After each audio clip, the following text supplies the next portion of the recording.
Hey, what's going on, Gooners? Hope you guys are doing well, and I hope you got something nice planned for the bank holiday Monday. Doing a barbecue at home today, so hopefully gonna yum some good food. But guys, man, what a great day yesterday. I think there was a little bit of a dark cloud looming over yesterday because we were surprised that West Ham were gonna put out a competitive team. And look, man, nothing is ever easy. When I did the preview, I did say that they were one of the only teams. I predicted a 2-1 score to Arsenal, as you can see in the preview, but they're one of the only teams outside of Liverpool to have scored in a goal in every single home game. So there was that kind of coming into it, the fact that in the back of my mind I was still thinking this team's still kind of burnt out. So let me talk about what 5 things did we learn from yesterday's victory, and then I'll do my ratings afterwards. And the most important thing, which is why it's at number 1, and why I'm talking about our form, and I go back to the 3 losses and then I'll come on to the 3 wins that we've had. 3 very impressive wins against rivals: Chelsea, Man United and West Ham, all our European rivals. And the most important thing, which is at number 1, is learning how to accept to win when you're not playing well. Something we're not very accustomed to. You know, we always are talking about want to see a good performance. And I think Kevin Campbell said it really well on Match of the Day. Sometimes it's not about the performance. Sometimes it's about the result, especially in the latter part of the season when everything's winding down and everybody has that extra skip in their step. There's more fight in these teams now because you actually can see the wood through the trees. You can see what there is to fight for. Everything's winding down and games are going to get tough regardless of who you're playing. This is the Premier League. We've seen from results that Spurs have had over the last few weeks. We've seen that Everton beating Chelsea. We've seen all these things happen. So Arsenal cannot go into any game expecting, yeah, we're going to roll them over easily. It just doesn't work like that. And when we do get a win, like yesterday against West Ham, we have to accept that we've done well to get over the line. Because quite frankly, the team is, in my opinion, was burnt out over those 3 losses that we had over Palace, Brighton and Southampton. I just saw a team that had burnt out. So for me, it's learning how to accept to win ugly. Yeah, that's what brings results over the line. If you're not playing well, you've got to find a way. And at the moment, the manager is doing something he's not doing before. He's changing the tactics, the team sheet, the setups and everything. We've seen a lot of that. I get on Twitter, some of you have been saying, yes, it's forced. Not all of it is forced, guys. Let's be real. The Ben White one was forced. We know that. Against Southampton, the Lacazette one was forced because Lacazette had COVID. But against Chelsea, Man United and West Ham, Lacazette's been fit. And that's Arteta's decision. It was also Arteta's decision to play Elneny because Sambi's been fit. So it's almost like we're trying to make up excuses and not to give the manager credit, yeah, by saying it was forced. That's not how it is. These are decisions made by Arteta. It's Arteta's decision to not play Lacazette, to not play Sambi, to put in Elneny and to put in Nketia. That is Arteta's decision. It is not forced.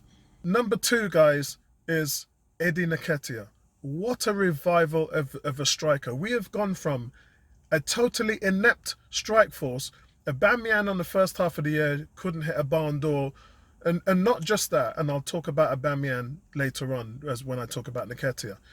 From Lacazette, who was barely registering a shot on target, to in his last game for Arsenal only had 8 touches.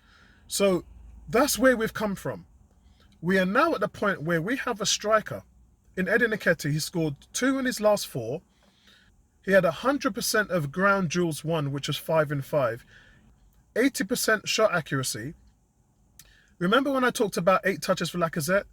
Nketia in the last game against Man United had 37 touches and I thought he done well for that. In this game, he had 49 touches. I saw him running into the backfield, helping out Tomiyasu. He ran back 70 yards to help Tomiyasu deal with Antonio and then ran all the way back to get on the end of a pass that Xhaka overhit. And when I looked at that, I mentioned it in the game chat. I was like, this guy's just run 70 yards to help out a defender, run all the way back to get onto a shot that Xhaka overhit and went out of bounds. But the fact that happened, that sequence happened, showed you the energy levels. It showed you the commitment from Eddie to do what is right, to run. I would love to see the kilometers run.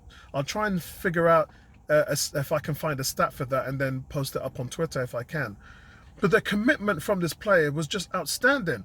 there was 25 passes completed, 8 ball recoveries, 7 duels won, 6 shots, 4 on target. I mean, he led the team in dribbles as well. I mean, it's a far cry from what you see from our previous strikers this season. So let's talk about Aubameyang. I did say we'll come back to it, Aubameyang. Now with Aubameyang, the scouting report on him was if he doesn't score, he's not playing well. And to a large degree, that's true.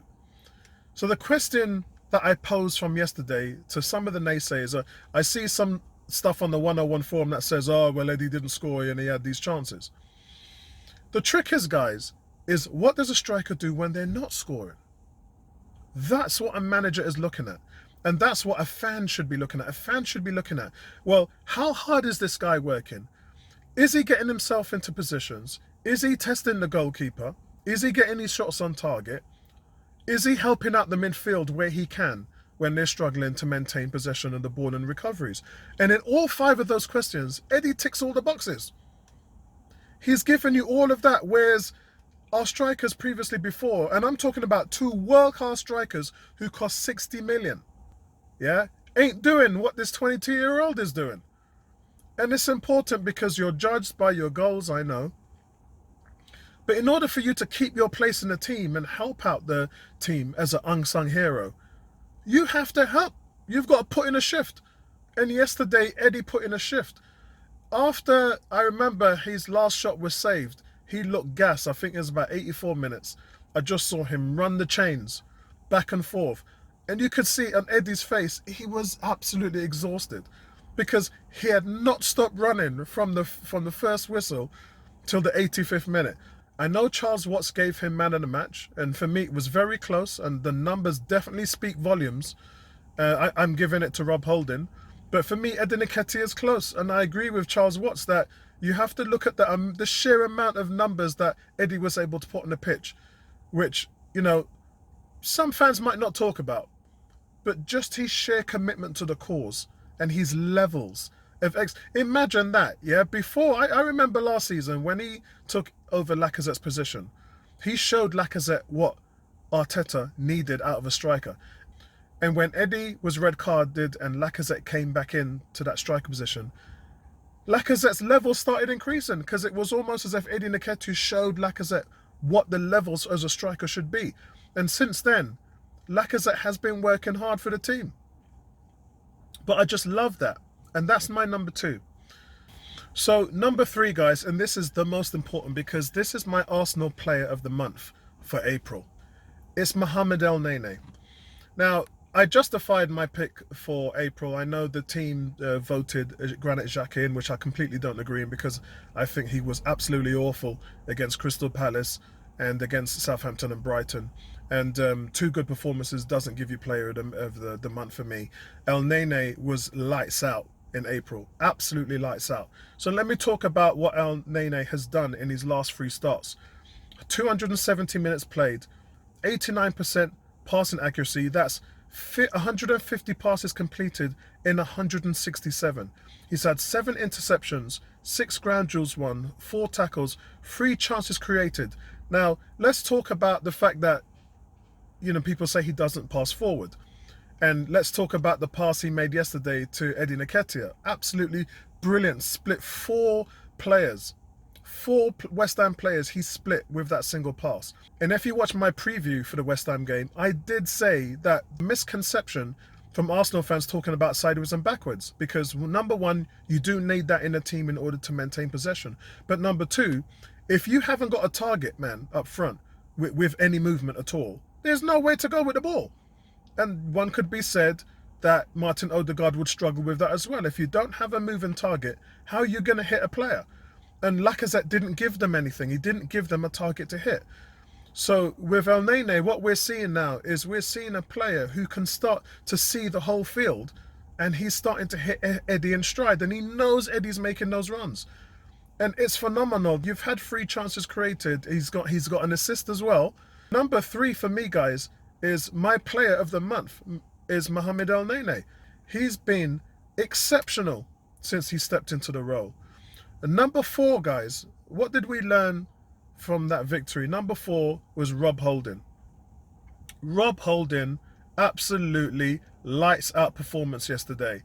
He had 100% duels won, 100% shot accuracy, 89% passing accuracy, 78 touches. He had the most duels won with 8, 7 clearances, ball recoveries, 3 blocks, 2 long balls completed. I saw in the first half, I saw Xhaka give the ball away countless times, Tavares giving the ball away, and the one person who was looking progressive was Rob Holding. If you look in the game chat, the first thing I said was, the only progressive passer we have in the team right now in the first half is Rob Holding.